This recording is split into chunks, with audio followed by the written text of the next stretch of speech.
For more on the day's top stories on Capitol Hill, Sarah Westwood joins us now. She is a political reporter for the Washington Examiner. Sarah, always great to see you. Though neither want to discuss it, there seems to be a feud between Republican Minority Leader Mitch McConnell and fellow Republican Senator Rick Scott, who currently chairs the National Republican Senatorial Committee. What's going on here? Yeah, Major, this is sort of a multi-layered situation, right? On the surface, there have been some big disputes about money. The NRSC is lagging behind its Democratic counterpart in terms of the cash that it has on hand and the money that it's raising. It's been forced to slash ads in some key races, and that's just a bad look for the party right now, but it definitely goes deeper than that. You recall earlier this year, Rick Scott put out a 12-point plan that he billed as a platform Republicans should run on in the midterms. He represents a wing of the party that maybe wants to take a more proactive approach to having a message rather than just have the GOP platform be defined as purely oppositional in relation to Democrats. McConnell is a lot more cautious than that. He hasn't wanted to put out any sort of policies that could be perceived as unpopular. There was a really unpopular provision in Rick Scott's plan that had to do with raising taxes on certain people, broadening the tax base. McConnell hasn't wanted to do anything that could risk the GOP's relatively strong position heading into the midterms. So this is also a stylistic dispute about how Republicans should approach the midterms and using what message.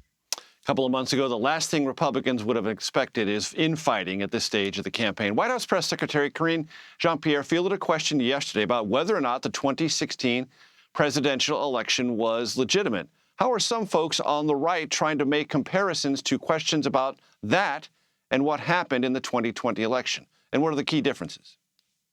Well, obviously, there are a lot of key differences, right? Karine Jean-Pierre, at the time she made those comments, was not an elected official. The Democrats are talking about elected Republicans who tried to disrupt the certification process in 2020.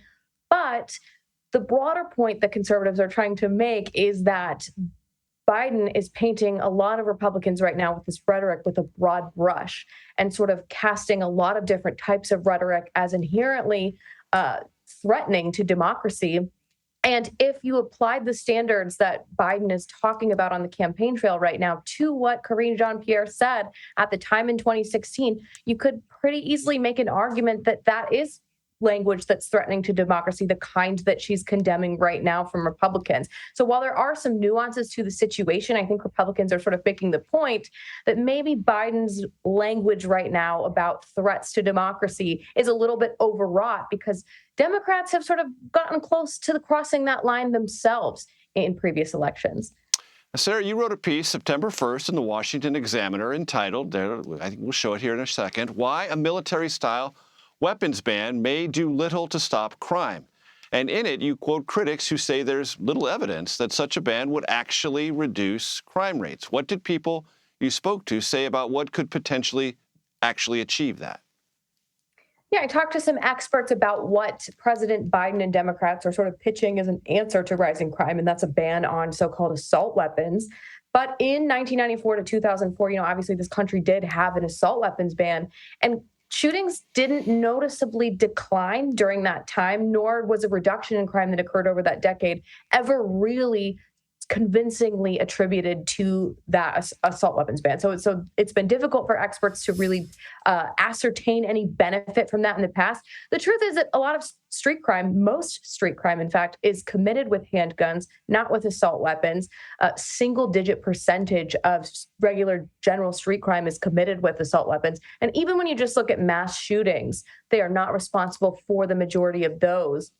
Crime is a really big vulnerability for Democrats right now, and it's forcing them to walk a tightrope because they don't want to anger the activist groups that overwhelmingly support Democrats, that want to see criminal justice reform, that want to see police reform.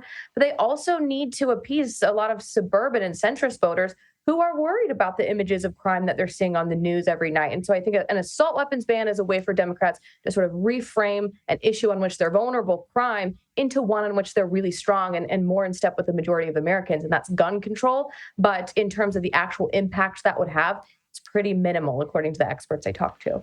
And Sarah, how much of a vulnerability do you think crime is as we get closer to the end of the midterm elections? 3 or 4 months ago, according to the polling data, it was very high. Is it receding in any particular noticeable way? I think it definitely depends on where voters are, right? In Pennsylvania, for example, it's a really big part of the campaign because crime in Philadelphia is so extreme. In California, it continues to rank really high on voters' list of concerns. Other parts of the country, it's not necessarily as big a concern. And some of the others, like inflation, it's starting to outpace crime in terms of what voters care about. But Democrats are very vulnerable on this issue. They embraced a lot of sort of out there proposals to overhaul the police, defund it. They've walked away from that, reduce sentencing and have more lenient prosecutions. I mean, a lot of the policies that they have backed over the past 2 years have led indirectly or in some cases directly to an increase of crime in most major American cities. Democrats are now on defense on that issue in a way that they haven't been in a long time. And you don't really see the party coming up with any convincing solutions to that right now. So I would say that is one of the most vulnerable areas for Democrats heading into the midterms. Sarah Westwood with the Washington Examiner. Thank you. Thank you.